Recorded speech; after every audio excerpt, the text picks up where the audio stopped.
Ex ruined my life. My ex-girlfriend, or thought she was, has ruined my life and I can't go on anymore. I'll keep it as brief as I can.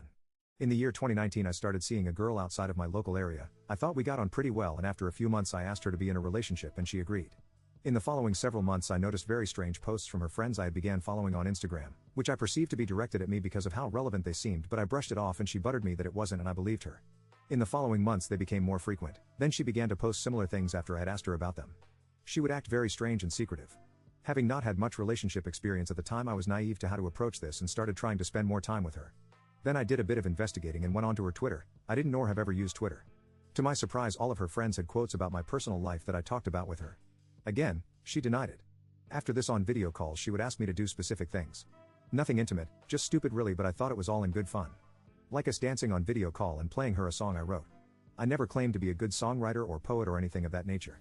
I never pursued it, it just brought me joy.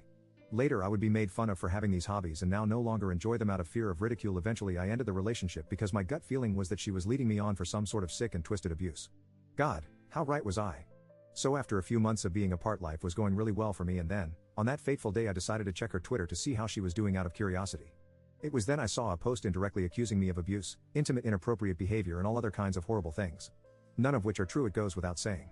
All the profiles I had saw taking the pee out of me were now threats, personal messages I had sent to family or friends and things of that nature. I had never been through something as traumatic as this and I was sick, anxiety-ridden and clueless as to what to do. It was made worse because she had access to my address and knew where I lived. My whole life was turned upside down, but it somehow got even worse. I tried to involve the police as I had no other options left. They decided they couldn't do anything as they did not name me by my real name, although it was clearly about me when it was personal things as specific as they were and everything like that. My mental health took a massive drop and I couldn't go out anymore without feeling like people knew everything about me. Even my friends or acquaintances had been involved later after this following paragraph happened. I was sectioned. My mother was so worried for me because of my stress and traumatic shock she sent me to a mental hospital. I was absolutely livid when I found out where I was going.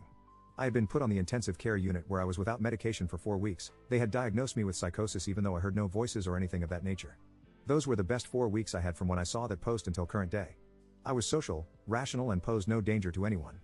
I believed I was able to go home very soon as it was clear I was no danger and thought they would see that and let me go. I was then forcibly injected with antipsychotics. I felt abused. I had pleaded with them not to as I was far from mentally ill. I just needed some time to get away from all of the chaos that was occurring outside the hospital. Following being forced with antipsychotics. A few hours later I could hardly breathe. My body began to get tighter and tighter until I was in the most excruciating pain I've ever felt. My body was all contorted and I had to struggle to get a breath. Again, I was so angry as I knew this did not need to happen. But, because the evidence didn't directly state me, they didn't believe it.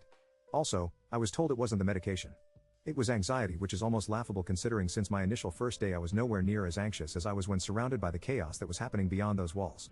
I promise I'm trying to keep this as brief as possible. Therese, so much more I could go into. Lol, skip to current day and I'll explain in short what has happened since then in points as Therese, so much more I can say, but it is really tough to write the worst parts out. Here goes. My friends were spreading false rumors about me saying I was suicidal and self-harming. I have never done this and my friends never even came to see me when I was in there. My weight has ballooned since being on medication and I have grew man boots that cannot be reversed due to the medication, making my confidence at an all-time low. Every time I look at her Twitter to see if it is still going on I see posts now and again related to my life and personal problems I have developed since then. For example, the same day I met my new girlfriend who is very supportive and makes me believe in love again. She posted about it that same day we went out. When I bought a book of Amazon related to philosophy she posted a playlist she made with the book cover on it that same day. One of her friends poses next to my Valentine's Day gifts I got her in 2020 in their profile picture and many more similar things.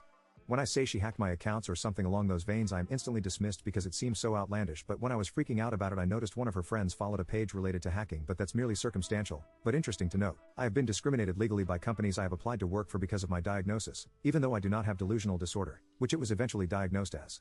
The medication never changed these delusions and after fighting for 4 years I eventually had to just lie and say I agreed. Just to get off medication. I'm hurting because my trust landed me in this position and am really lost and don't know what to do anymore. I have severe trust issues relating to people now. I am afraid to say anything near my phone or on text cause when I do eventually they word for word go onto these profiles. These last 4 years have absolutely ruined me as a person and I just don't know what to do anymore.